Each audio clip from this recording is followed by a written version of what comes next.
I was waiting for the demo to see what the demo's like. I couldn't play much because, you know, infinite loading screens are not fun to deal with. But of what gameplay you got to experience you really enjoyed? Yeah, well, the gameplay's just Mass Effect Andromeda gameplay, which Mass Effect Andromeda had really good gameplay. Oh, hell yeah. So give me some more of that with some Destiny superpowers, and I think we're good to go. Heck yeah.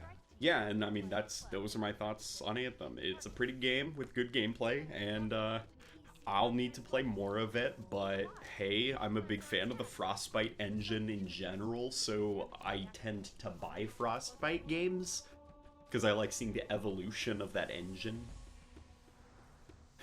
Oh no! I love that moment. You know, apparently Jason Jones, the writer, or not Jason Jones, Jason Jones and Joe Staten being the writer, they apparently bickered about that. Oh, about him teleporting upside down. Because Jason Jones wasn't a fan of, like, the comedy. Like, he was like, whoa, this is a serious game, this is dumb. And Joe Staten, like, argued with him quite a lot, and apparently he did it anyways. Oh, even though he was told no. And he eventually won Jason Jones over when he actually showed him the cutscene. He was like, okay, yeah, you know what, that is kind of funny. Yeah. It definitely brings more immersion to the whole Master Chief Cortana relationship, where, like, she's just like, oh, Chief, you gotta do this, gotta do that, and he's just kind of trolling her. I think it adds some comedy, some much-needed comedy, because you can't have a game that's taking itself too seriously when you've got a big green guy who punches lasers and blows up giant circles. Exactly, and I felt like there's a lot of things that are serious, grounded, like gritty universes that works out for a lot, and I think Gears of War is definitely one of them. Well, even Gears of War has moments of levity. Yeah. Where something silly happens. Like, Gears of War 4 had some comedic moments to it, to sprinkle up the body horror of the swarm.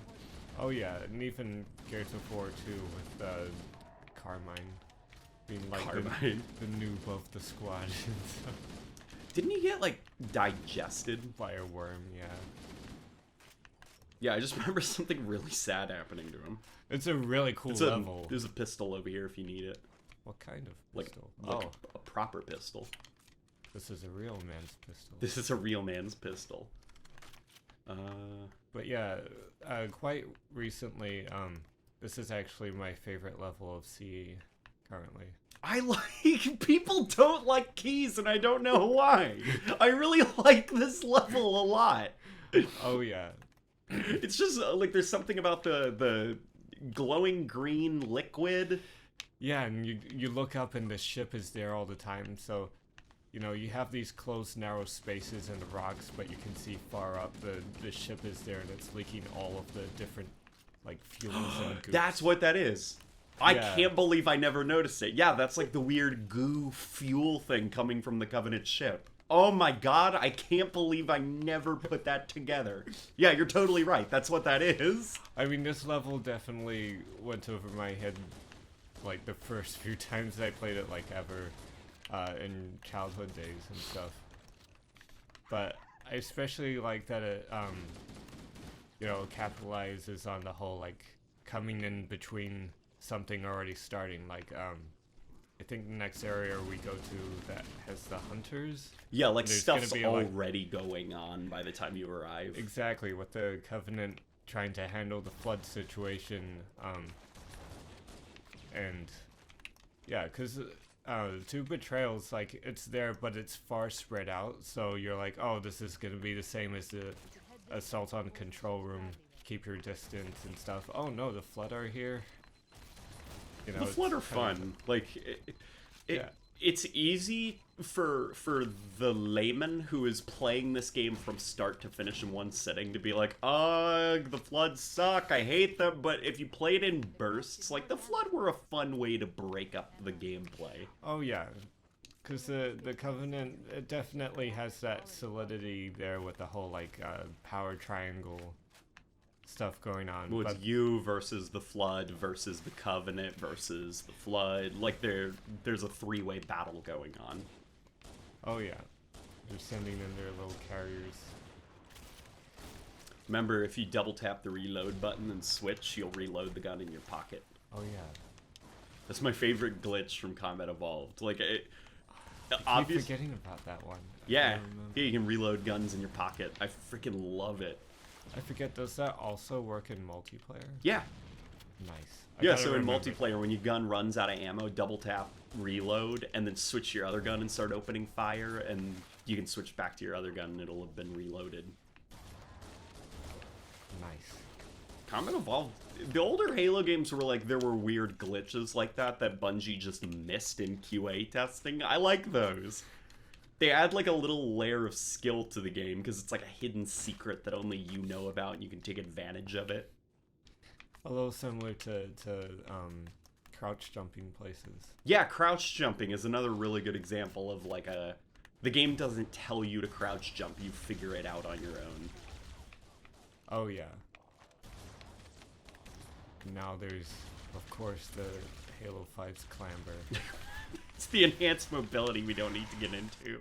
But I get why people like clamber. I think it's stupid, and I think it just muddies up the level design, because now everything needs to be super tall, so you can't just clamber your way out of every map. I mean, I think what would have been a better idea was an attempt to implement both. Like, have it so there's still a lot of, like, design around where, oh, crouch jump here to keep the skill going. But in places where it's like, oh no, I'm definitely gonna fall from this jump, just have like a hang on the edge, climb up kind of thing. Because the animation for clambering, it's all, it already takes so much time. I like the, I mean, it's a good looking animation. Oh, yeah, I think it's a lot doubt. better than most shooters that have a clamber ability, but I almost wish that it was more of, not an ability you trigger, it's passive. Exactly. Destiny 2 yeah, Destiny, that. yeah, exactly. Destiny 2 is what I was thinking of, where you just do it and you can fire your gun as you're doing it. So you can't consciously use it to climb up to places. It's more of like it catches you if you fall. Exactly, and Destiny 2, it's very short. It's like the very corner of a ledge, which is fitting because, you know, no matter what, as a Guardian, you're gonna be flying around all over the place. So yeah, just the edge of something is appropriate enough. I think what's appropriate for Halo clamber would be right underneath an edge. And it's kind of like that's where it is in 5, but not all the way. Well, with 5, it's unfortunate because it's like you not only magnetize to the edge, it also hoists you up from a position where I feel like clamber should be more of like it catches you as you're falling type thing. Yeah, like it should just take a second, because usually if you're trying to get up someplace high in Halo 5, it's gonna take longer than it should. You're gonna be jumping and holding down jump. Yeah, as opposed to crouch jumping where you can just do it seamlessly and you can even fire your gun while you're doing it. And I remember a lot of people in Halo 3 would make maps specifically designed so you can wall jump. Like they would put a little tiny bit of like an edge alongside a wall, usually made out of walls. And they would just jump side to side. I like those skill type jump things. There's even Halo's engine has wall running as a thing coded into it. Like it's not wall running like Titanfall. It's more like you can be glued to a wall and like run along the wall. I can probably bring it up exactly why that coding is in the game, and you'll be like, oh, duh. It's because of the ladders. Oh. Yeah, because of the ladders. You go to a ladder, and then you just start floating up the wall. Exactly. Like, that's why that coding exists. Okay. Oh my god, I was so confused. Yeah, and you can activate, on the PC version at least, so that the game always thinks that you're on a ladder. So if you go up to a wall, you can just like hug the wall and float up and down and all around on it. That's funny. Yeah, it's up and down and all up and down and all around. Oh man, so I hit 75,000 subscribers and I made the unwise choice to promise a 24-hour live stream. We need to play Sonic Generations on the 24-hour live stream if you want to be a part of it. Yeah, I mean, it sounds great. It's been a while since I played Generations. I think that's a very good Sonic game. Like, That's like really, like, even if you're not a Sonic fan, I would recommend you give Sonic Generations a try, because it's like just really fun.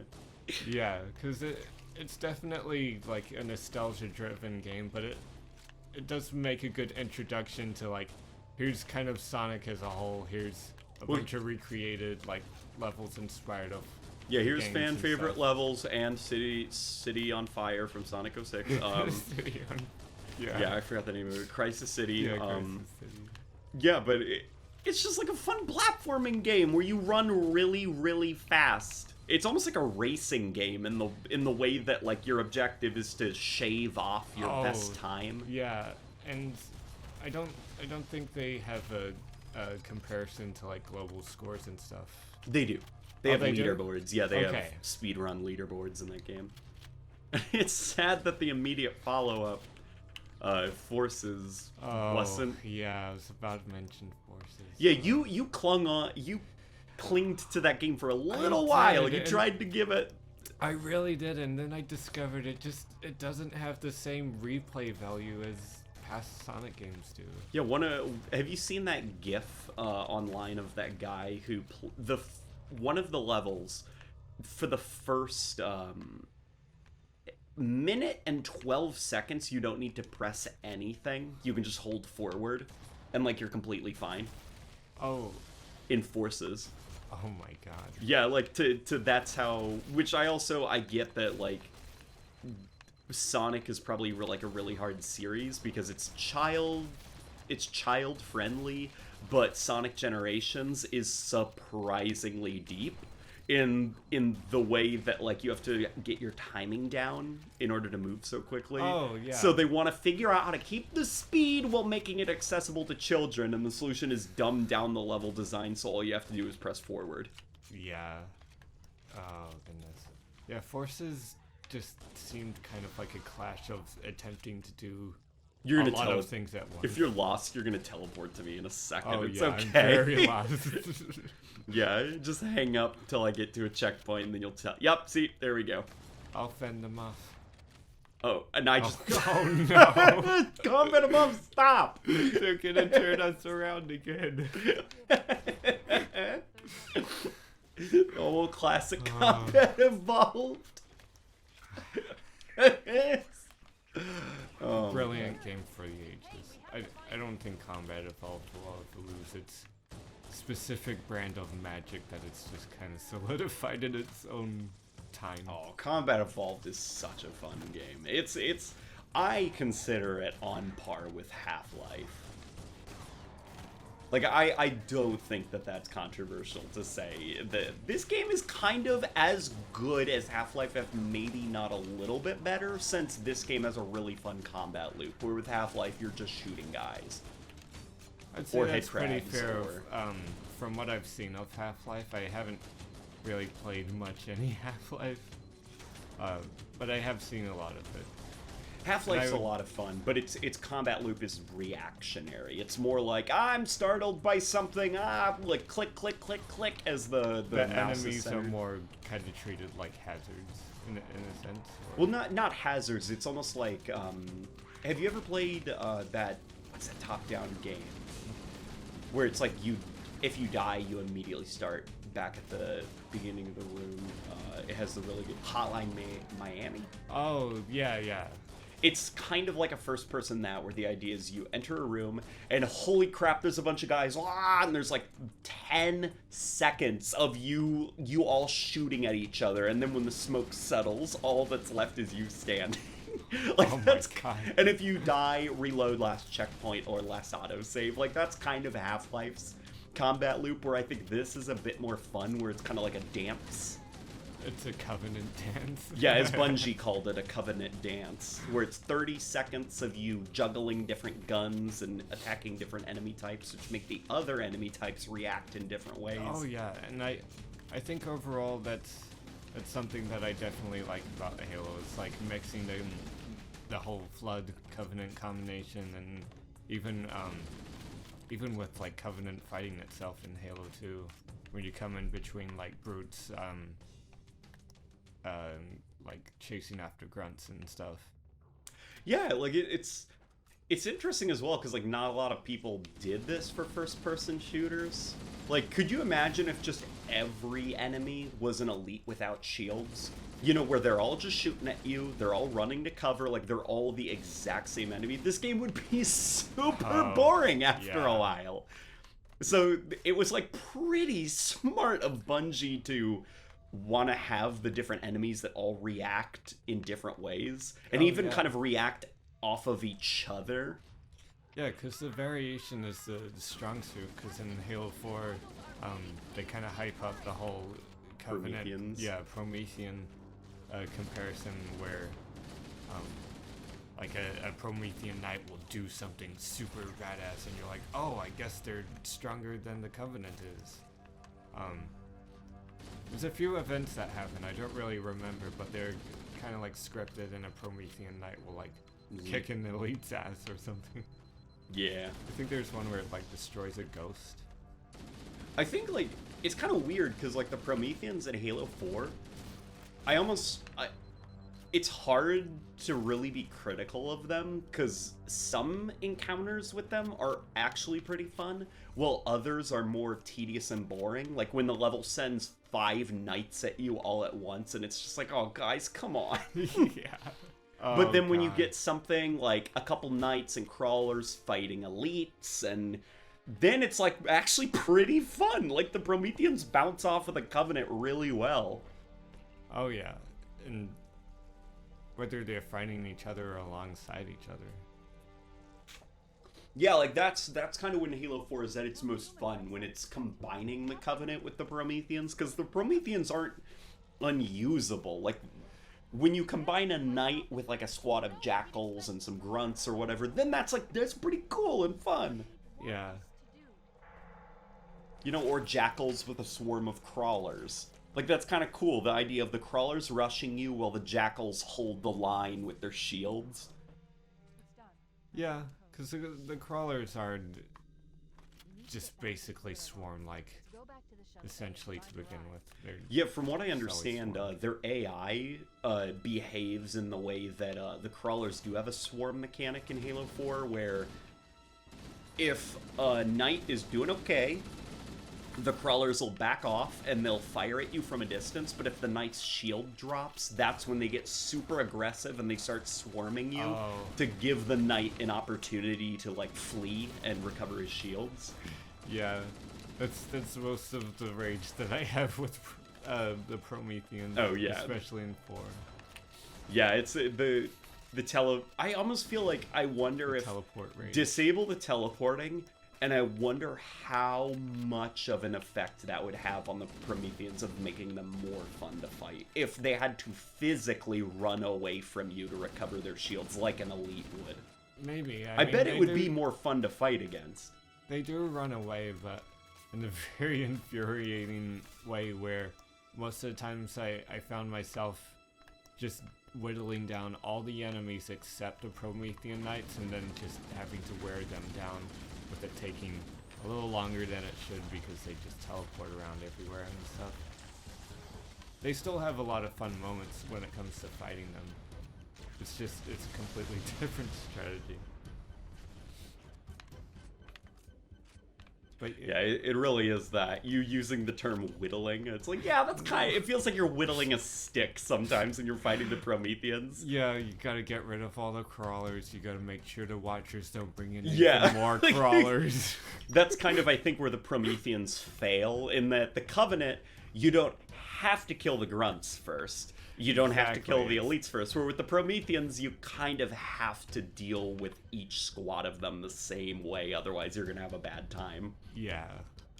And then when it comes to the Dominion soldiers or whatever, they're just kind of crammed into the mix as like Dominion soldiers. Isn't that what the Dominion? Because they're from the The domain. The Promethean soldiers. Dominion. I don't know why I call them that. Yeah, they're Promethean soldiers. But I thought that's like what they were. They weren't like the knights where they were like made out of like a living being, right? The Promethean soldiers, they're and this is actually when going to 343 and talking to the writers there. One of the writers that I talked to said that he personally had an issue with the term Promethean because he said that it implies that like the Watcher is a Promethean, the Crawler is a Promethean. Like, no. Instead of just the knights. Like, yeah, technically some of the knights are Prometheans stuffed into a robot body. Like, Promethean is a Forerunner, like, soldier, like an actual Forerunner soldier rank. The Crawler and the Watcher, those are like the equivalent of an unmanned drone or something for the Prometheans. Like, they're tools. Sense. The soldier is the same thing. It's an unmanned drone. Like, it's not it's powered by an artificial intelligence. There isn't a living creature in there. It's just artificial intelligence. It's just technology. You know, lines of code that are driving it. It's not an actual living being. Which is even more confusing artistically because Halo 5 had that weird insistence on making them all have scary monster faces. Oh yeah, all these scary monster faces. Kind of reminds me of Doom, only it's not. Only not fun. You want to go into the next level? Yeah, sure. Okay.